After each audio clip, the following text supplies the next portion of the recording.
დღეს ერთმა მსახიობმა უპასუხა ძალიან მოსწრებულად, რომ სამშობლოს სიყვარულს ტრენინგი არ სჭირდებაო და ის რასაც ვერ იაზრებს გარკვეული ჯგუფი ქართული ოცნების ლიდერებში და მათ პროპაგანდისტებში, შეიძლება იაზრებენ, მაგრამ ასე აჩვენებენ თავს, არის ის, რომ მათ არ სჯერათ ადამიანების გულწრფელი თავგანწირვის.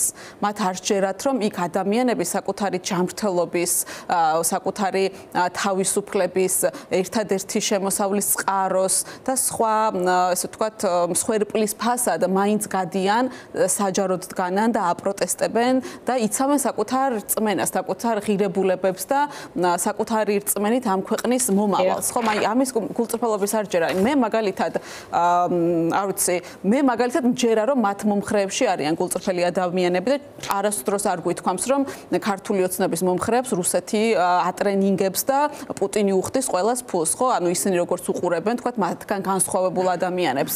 მჯერა, რომ არსებობს რაღაცა ჯგუფი ადამიანებისაც საზოგადოებაში, რომელსაც ჯერა, რომ საქართველოსთვის ევროპულ სივრცეში ყოფნაზე უკეთესი არის რუსულ ორბიტანზე ყოფნა. მათი გულწრფელობისაც მჯერა, მაგრამ პრობლემა არის ის, რომ ქართულ ოცნებას და მის ის აღვივებს აი ამ პროპაგანდას, რომ თითქოს ყველა სფერო, ჯერ დაიწყო არასამთავრობო ორგანიზაციებით, პარტიებით, ჟურნალისტებით და უკვე იმდენი სფერო ჩაერთო, არ ვიცი, IT სპეციალისტები, ფსიქოლოგები, მსახიობები, ხელოვანები, უკვე აღარ იცის, ანუ იმათ რაღა მიაკეროს, იმიტომ რომ იმდენად მრავალფეროვანია და იმიტომ რომ გულწრფელი პროტესტია და რა ვიცი, მე ვფიქრობ, რომ საბოლოო ჯამში მათი ეს პროპაგანდა სასაცილოდ გამოიყურება, არასერიოზულად გამოიყურება.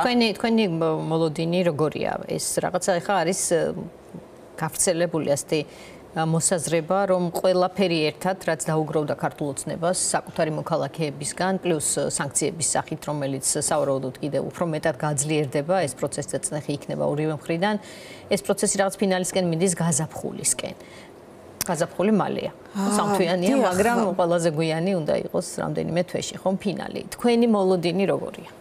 ჩემთვის მნიშვნელოვანია, რომ იმ მოლოდინისთვის, რისთვისაც ყველა ვემზადებით, ხო, და ეს მოლოდინი არის ძალიან დემოკრატიული გადაწყვეტა კრიზისების, ხომ, კრიზისები. ახალი არჩევნები. ხო, ახალი არჩევნები და პოლიტპატიმრების გამოშვება, რაც კიდევ ერთხელ არ არის სამყაროს დასასრული, ეს არის ბუნებრივი ნორმალური მდგომარეობა ნებისმიერ დემოკრატიულ ქვეყანაში. არჩევნები არსებობს იმისათვის, რომ არ გქონდეს პოლიტიკური კრიზისები. პოლიციას კი არ უნდა შეატოვონ და სამართალდამცავებს და პროკურორებს და მოსამართლეებს გაგიჟებული ადამიანები, მათგან მოტყუებული ადამიანები და არამედ პოლიტიკური გადაწყვეტილებებით უნდა განიმუხტოს კრიზისი. ამიტომ აი იმის დახატვა მათი მომხრეებისთვის, რომ აი არჩევნები არის უბედურება და სამაგიეროდ ადამიანების წამება და გადავსება ციხეების არის ნორმა. ეს არის უბრალოდ მართლა ამ ადამიანებს შეატოვეს საზოგადოება პოლიციელებს, რომლებიც ძალიან ცუდად აწამებენ ადამიანებს, ძალიან ცუდად იქცევიან, მაგრამ ანუ რეალურად პასუხისგებლობაც მაგაზე თვითონ დადიან დუბაიში, სრიალებენ ბაკურიანში, ხო, ამის საჯარო ვიდეოებს ვნახულობთ, ხო, მაგრამ პოლიტიკოსებს გულისხმობ ქართული ოცნებიდან დებენ სხვადასხვა, არ ვიცი, დასასვენებელი ადგილებიდან სურათებს და რეალურად აი ამ ესე ვთქვათ პროცესი შეატოვეს სამართალდამცავებს. მაგრამ მე მჯერა, რომ იქნება არჩევნები და რა უნდა იყოს, მე ვფიქრობ, რომ აი სხვა შორის ხშირად ისმება შეკითხვა, რომ აი პოლიტიკურმა პარტიებმა და პოლიტიკურმა აქტორებმა ეხლა რა უნდა აკეთონან, რა არის მათი როლი და ჩვენ ხედავთ, რომ პროტესტში მათი როლი არ არის ნამდვილად წამყვანი, ისინი როგორც რიგითი, ესე ვთქვათ, წევრები ჩანან აი ამ საპროტესტო აქციებზე. მე ვფიქრობ, რომ ეს არის ბუნებრივი მდგომარეობა, ეს არის საზოგადოების დაკვეთა და საზოგადოების რეაქცია და დამოკიდებულება თუნდაც პოლიტიკური პარტიების მიმართ და ახსნი რატომ. მე ვფიქრობ, რომ რაც შეუძლიათ ახლა პოლიტიკურ პარტიებს გააკეთონ, არის ის, რომ მათ დაიწყონ მზადება იმ მომენტისთვის, რომ წარმოვიდგინოთ, რომ რა ვიცი, შეიძლება ხვალ გამოაცხადონ მაგალითად არჩევნები.